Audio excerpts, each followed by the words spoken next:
Hi friends, hi people, lurkers, seagulls, aliens. Welcome back to the third episode of the Steam Archive series. We have made some progress, and we can tick off a few games from the list. We've experienced the highs and lows of a taxi career, and we've survived the trauma and beauty of shinobi life. So for my third mission, I wanted to experience something spicy. Maybe have a little adventure. And beyond! And to do so, I thought there's no better companion for adventure other than the exploratory Tomb Queen, Lara Croft. Disclaimer though, please don't kill me. I'm not playing the trilogy in order. I am starting with the conclusion to Lara's origin story. I have played Tomb Raider and Rise of Tomb Raider before. I'll be honest though, with my goldfish memory, I don't remember much about them other than that they were a lot of fun and they killed time, which is probably why I bought number 3 and why it's been sitting around in my Steam archive list this whole time. Despite my vague recollection of the previous 2 games, the final chapter of Lara's origin story was easy enough to follow. The intense conclusion follows Lara on her quest to prevent an apocalypse that she triggered. Think 2012 end of the world chaos, flooding, storms, earthquakes, danger to life, all while engaging in the mighty battle against Trinity. A group of mad lads who seek to use the artefacts for their own personal gain and basically take over the world.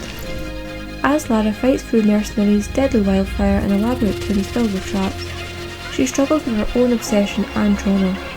Forced to confront the consequences of her own actions, questioning whether her relentless pursuit of artefacts was truly heroic or selfish, Lara has to do more than just survive.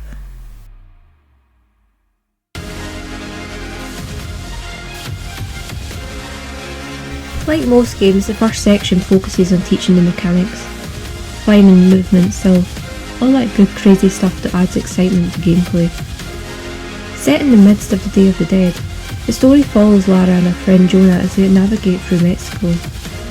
As they track Trinity, the secret organisation, they are also following a lead related to the silver box of E-Shell, a box which has mighty apocalyptic powers, basically is a doomsday box. Lara successfully sneaks onto a Trinity excavation site and manoeuvres her way around an ancient temple filled with countless traps and puzzles which test the limits of my old little brain. She finds the dagger of Shakshel and learns that the dagger may trigger a catastrophic sequence of apocalyptic events. Despite the multiple warnings, Lara takes the dagger, believing she's preventing Trinity from using it for their own desires. However, this is like pressing a big fat do not touch button, and ultimately the first disaster occurs. A tsunami rages through the cosmos and innocent civilians are caught in the crossfire. I liked the fast-paced nature of the first chapter. I appreciated the insight into Lara's emotions, as she is confronted with the direct consequences of her obsession. It felt very cinematic as we battled to make it out alive, and I loved that Jonah was quick to call Lara out on her choices. There was a lot to think about. Did she prevent disaster, or did she cause it? While Lara is defensive when Jonah confronts her, I do believe she knew Jonah was right, because although she fought against Trinity, her actions had caused the very disaster she was trying to prevent. So is she a hero and was she doing the right thing, or was she just added to the destruction?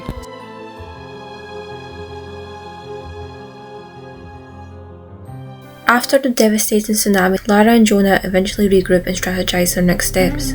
Lara is devastated, guilt-ridden and having difficulty processing what happened. Eventually they confront the leader of the Trinity's High Council, and this is where the plot fell a little flat for me. While the Doctor is calm and deeply ideological, and truly believes he can reshape the world into something better, I never really grew to care for him. He was just the villain. Present, there, contributes to the plot, but I didn't really care what happened to him. I didn't really care for the limited insight into his backstory, and his motivation for reshaping the world felt very generic.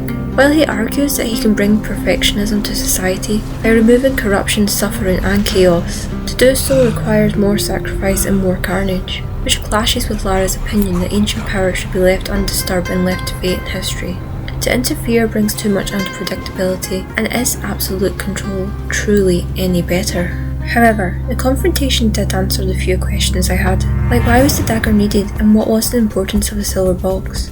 The dagger alone didn't grant power, it was required for the ritual, and combined with the silver box, the world would be born anew, which leads to the next part of Lara's journey as they approach Peru to retrieve the silver box before Trinity. This is where things picked up. Think plane crashes, alone in the jungle, lots of hunting, predator versus prey. Isolated from Jonah, we see Lara's loneliness and desperation grow. She is truly alone. Eventually they're reunited in the hidden city of Petiti. Lara is hellbent on discovering the silver box before the Doctor, who has established himself as the head of the cult. He is viewed as a god, a saviour who will complete the ritual and bring salvation. He controls the people, resources and all sacred sites. He rules with fear and suppression. Of course, conveniently Lara finds herself among the rebel group who seek to protect her cult. Assisted by the rightful queen of the hidden city, Lara is no longer just stopping Trinity, she is fighting for the people.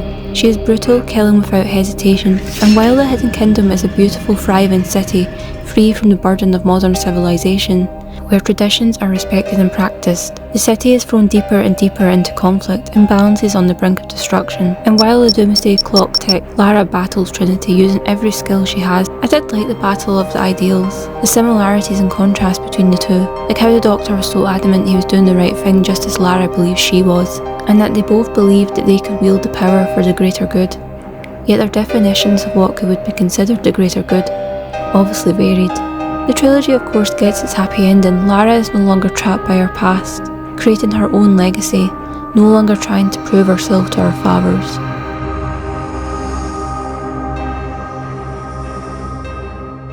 Throughout the game, Lara Croft undergoes significant emotional turmoil.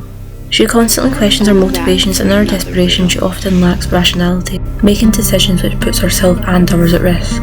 While I do appreciate the effort taken to explore Lara's vulnerability and obsession with finding the artefacts, I did find her moral guilt hard to believe at times. For me, Lara was a confident adventurer who didn't doubt her decisions. She knew the risks, she was a skilled adventurer, she was fearless, and while I understand the need to portray vulnerability, for me in this game it felt a little overdone. However, while I appreciate and enjoy Lara Croft games, I'm not a hardcore fan, so is her behaviour consistent with other portrayals of the game? Am I wrong for finding her actions sometimes too morally ambiguous, and too much in alignment with Trinity? Although her single-minded pursuit of the mission did create an interesting dynamic with Jonah, which I enjoyed watching unfold. Like Jonah, I did find myself getting slightly irritated by her constant pursuit of the artefact, and her inability to stop and listen to her friend. But I still love her and respect her determination. She is still a formidable force of energy, and I enjoy putting her survival skills to the test. Lara is renowned for her prowess in combat and puzzle solving, quick to adapt to hostile situations. Unfortunately for her, I put her reputation at risk, and there was a lack of quick thinking and self-sufficiency on my part. Another thing which I didn't expect was that I developed a bias for Jonah after this game.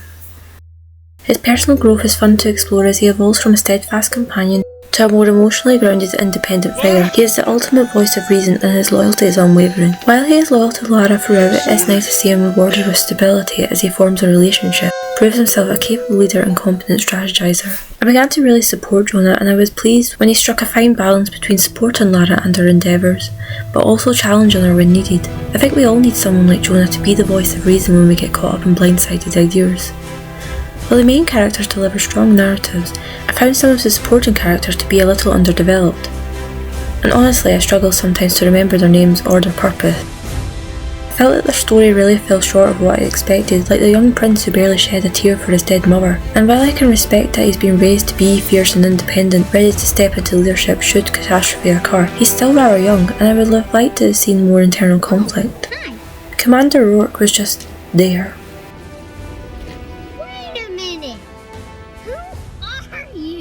And although the hidden city is full of life, aspects of it felt faceless and not deeply connected to the main plot. But these were all minor things. I was mostly there for Lara anyway, and now of course Jonah. Overall, I like it. Good game, decent storyline, excellent visuals, and of course there is plenty of Lara. Need I say more? It's a decent game, and while I have some minor criticisms of the story and the characters, the gameplay mechanics and visuals more than make up for it. There's plenty to explore: dense jungles, ancient ruins, underwater environments. It's easy enough to fall off the beaten track and go wandering for an hour or two. There are plenty of puzzles to solve. Nothing that breaks the brain's IQ, but there is a few that had me searching for the online walkthroughs, even when the answers are sometimes blatantly obvious. There's plenty of hostile enemies to confront.